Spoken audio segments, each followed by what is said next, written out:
All right, so before I even talk about bass effects pedals, the essence of bass is playing the bass line. Voila, is what we get paid for. Some of us. By the way, let's not talk about money. We're talking about music. We're talking about having a good time. It's not always about money. It's not always about making money out there. I do make a living off of music, but that's not my sole mission in life. Is to make money off of music. This is an art. This is something that's birthed inside of me. This is a God-given gift that I have a responsibility, that we have a responsibility to give back to other congregations, other people in churches, the youngsters out there. Okay, so let's be conscious of that. It's not always about a gig and making money. It's about sharing, making music, making your soul happy, and making God happy at the end of the day. All right, guys. So I started using effects pedals probably about 2.5 years ago, and I got quite a significant operation here.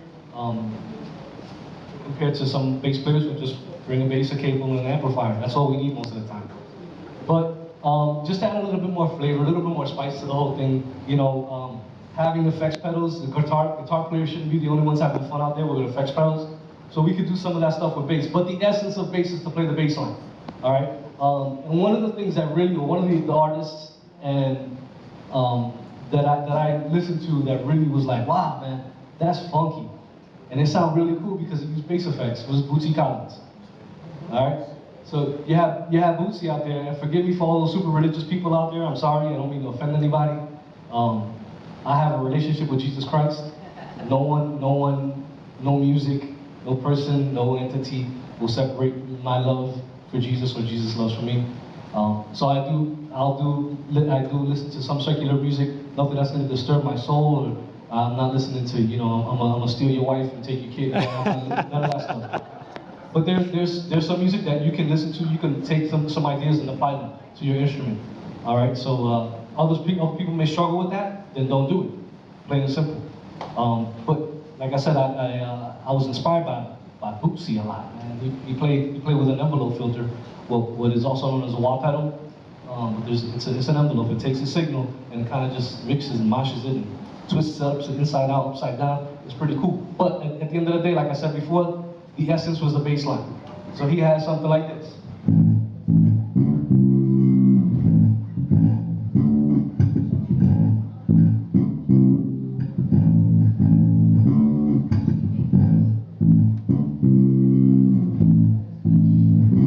You know what the one is, right?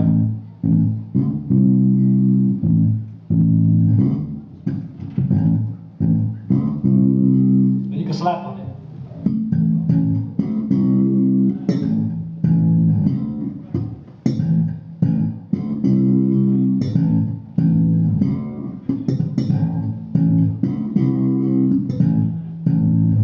Super simple. You keep the heads popping all night long.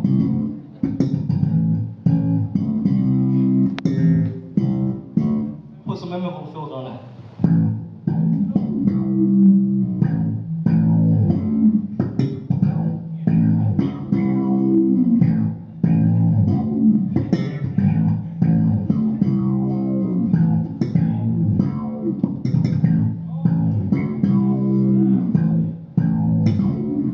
So the bass line is exactly the same. I'm not doing anything different.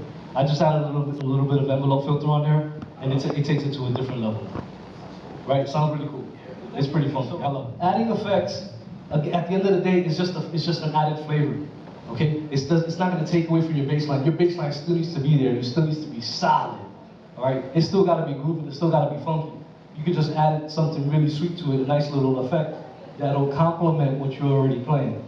But don't make the effect what everybody needs to, is only going to be hearing. Effects pedals, in its essence, can normally change the sound of your instrument. There are going to be what Marcus was saying earlier, analog pedals that are not true bypass, what's known as true bypass. And true bypass is a pedal that when you plug into it, it does not color it, you don't lose signal, it doesn't change anything when it's not being played. Other older pedals that are not true bypass, and if anybody's looking to purchase pedals, if it's not true bypass, there will be some coloration in your tone when the pedal is not engaged, and there may also be some loss in signal when the pedal is not engaged. Okay? So I tend to stick with true bypass pedals so that my tone is clear even when the pedals I'm not engaged. There's this EWS, which is an exotic company. It's the Japanese arm of exotic.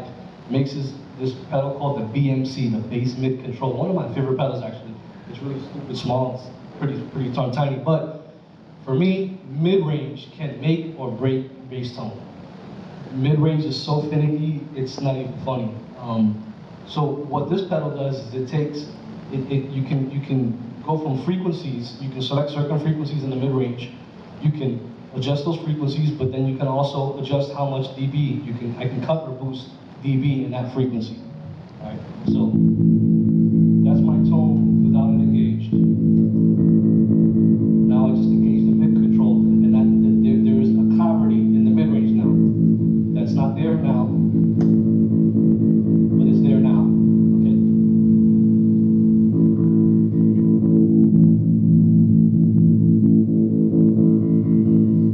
All right, you got that?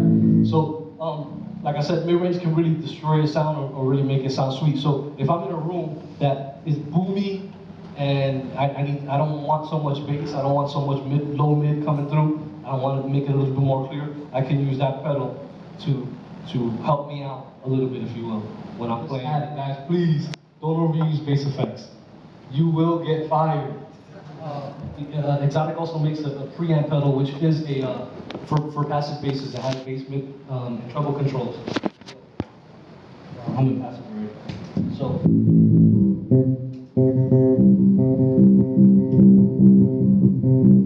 if I don't have enough volume coming out of my bass, I don't have to go adjusting knobs and trying to turn up my bass on my controls and jacking up the EQ so that my bass sounds a lot louder.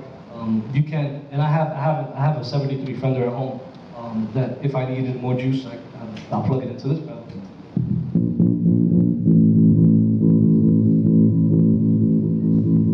can cut the mids, turn it back up, treble, take it down. So it's pretty much an EQ pedal. That works very nicely. I like it a lot. I don't use it all the time, but it's there if I ever needed it.